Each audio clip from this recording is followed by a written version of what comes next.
तुर्क सदर का यूक्रेन और रूस के दरमियान कशीदगी कम कराने की कोशिशें रंग लाने लगी। रूसी सदर पुतिन ने तुर्क सदर की दौरा तुर्की की दावत को कबूल कर लिया। रूसी तर्जुमान क्रेमलिन ने अपने बयान में कहा है कि कोरोना की सूरत-हाल बेहतर होती रूसी सदर तुर्की का दौरा करेंगे। तुर्क सदर ने रूसी सदर पुतिन और यूक्रेनी सदर व्लादिमीर ज़ेलेंस्की को तुर्की की दावत भी दे दी है। आपको हम खबर से आगाह कर रहे हैं कि तुर्क सदर की यूक्रेन और रूस के दरमियान कशीदगी कम कराने की कोशिशें आखिरकार रंग ले आई। इसी हवाले से मजीद जानते हैं नुमाइंदा 92 न्यूज शाहिद घुमन से। जी शाहिद, बताइएगा कि रूसी सदर ने तुर्क सदर की दावत कबूल कर ली है। पुतिन कब तक तुर्की जा रहे हैं?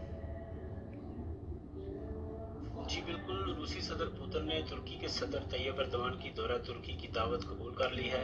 रूसी सदारती तर्जुमान दिमित्री पेस्कोव ने कहा है कि दोनों मुल्कों के सरबराहान के दरमियान मुलाकातों में तैयब एर्दोगान की तरफ से सदर पुतिन को दौरा तुर्की की दावत एजेंडे पर थी। जैसे ही कोरोना वायरस की सूरत कुछ बेहतर होती है, सदर पुतिन तुर्की का दौरा करेंगे, जबकि सदर एर्दोगान तुर्की में मुलाकातों की मेजबानी करेंगे। उन्होंने कहा कि सदर पुतिन ने बखुशी सदर एर्दोगान की दावत कबूल कर ली है। मैं यहाँ पर यह भी बताता चलूँ कि चंद रोज पहले सदर एर्दोगान की तरफ से यूक्रेन तनाज़ा पर बढ़ती हुई कशीदगी के पेश नजर रूसी सदर पुतिन और यूक्रेनी सदर ज़ेलेंस्की को सालसी पेश करते हुए अनकरा की आने की दावत दी थी। अमेरिका की तरफ से रूस को भेजे गए सिक्योरिटी जमानतों से मुतल्लक तहरीरी जवाब के बारे में भी बात करते हुए दिमित्री पेस्कोव का कहना था कि पुतिन ने बजाते खुद इस पैगाम को पढ़ा है। अमेरिका और नेटो ने रूस के बुनियादी मुतालबात को मुस्तरद कर दिया है, लिहाजा पूरा उम्मीद होने के ज्यादा असबाब नहीं है। अमेरिका और नेटो के तहरीरी जवाब के जायजे के लिए वक्त की जरूरत है। हमें उजलत में कोई नतीजा नहीं निकालना चाहिए। उन्होंने कहा कि मास्को अमेरिका और नेटो को रायमा के लिए खुली शक्ल में जवाब देना चाहता है, लेकिन इस बारे में ताहाल कोई फैसला नहीं किया गया। ताहम रूस के वजीर खारजा सरगेई लारोव ने कहा कि सिक्योरिटी मौजूद के बारे में अमेरिका का मास्को के लिए जवाब मुस्बत नहीं है। अमेरिका का जवाब संजीदा मानों में डायलॉग के आगाज की इजाजत देता है। उनका कहना था कि अमेरिका के इस जवाब के बाद जो कदम भी उठाए जाएंगे, उनका फैसला रूसी सदर पुतिन ही करेंगे। जी।